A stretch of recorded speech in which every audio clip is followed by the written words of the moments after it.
এটা নাকি বেদাত? এটা এটা কি আসলে বেদাত?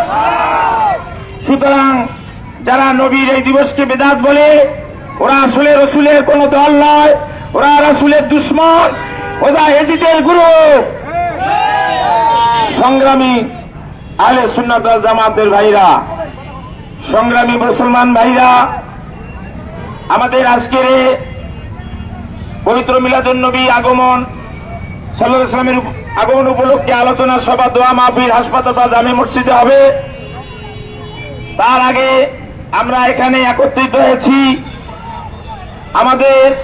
আপনারা অবশ্যই জানেন বর্তমান বাংলাদেশে কিছু তথাকথিত নামধারী ইসলামিক দল যারা পীর মাশায়েখের শত্রু, যে ওলি আল্লাহদের মাধ্যমে দেশে ইসলাম এসেছে, আজকে সেই পীর মাশায়েখের মাজার ভাঙা শুরু করে দিয়েছে। এটা এদেশের 90% মুসলমানেরা তৌহিদি জনতা মেনে নেবে না। সুতরাং আমি ওলি আল্লাহ দুশ্মনেরা, নবী রাসূলের দুশ্মনেরা, ইজিদের গ্রুপেরা, ইহুদিদের দালালেরা, রাশিয়ার দালালেরা আল্লাহ নবী সাল্লাল্লাহু আলাইহি ওয়াসাল্লামের আজকের এই সারা বিশ্বের শ্রেষ্ঠ দিবস 12ই রবিউল আউয়াল আনন্দ র্যালি এবং সারা বাংলাদেশ সহ বিভিন্ন এলাকায় ওলি আল্লাহদের মাজারে শত্রুরা যেভাবে ভাঙচুর করছে তার প্রতিবাদে এই মানববন্ধন আহলে সুন্নাত ওয়াল জামাত কুড়িগ্রাম জেলা শাখার ডাকে। সম্মানিত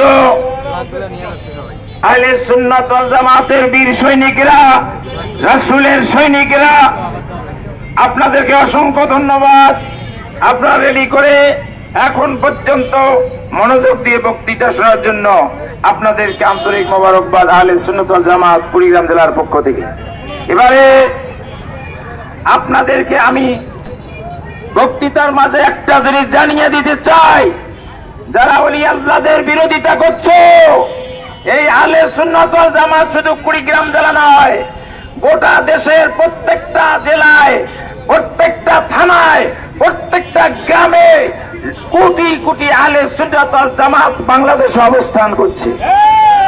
শুধু বাংলাদেশ নয়, গোটা বিশ্বে আজকে 152টা দেশে, 152টা রাষ্ট্রে এই মিলাদুন নবী সাল্লাল্লাহু অনুষ্ঠান হচ্ছে এবং হক্কানি পীরের মাজারে হাত দেওয়া দুশমনদের বিরুদ্ধে বক্তৃতা পেশ করা হচ্ছে। অতএব হুঁশিয়ার করে দিতে চাই, যারা ওলি আল্লাহদের দুশমনী করো, যারা মিলাদুন নবীর দুশমনী করো, আমরা এমন ভাবে সোচ্চার হতে বাধ্য হব, মাঠে নামতে বাধ্য করো না। যদি মাঠে নামি এন্দুরের গর্ত খুঁজে পাবে না পালাবার জন্য।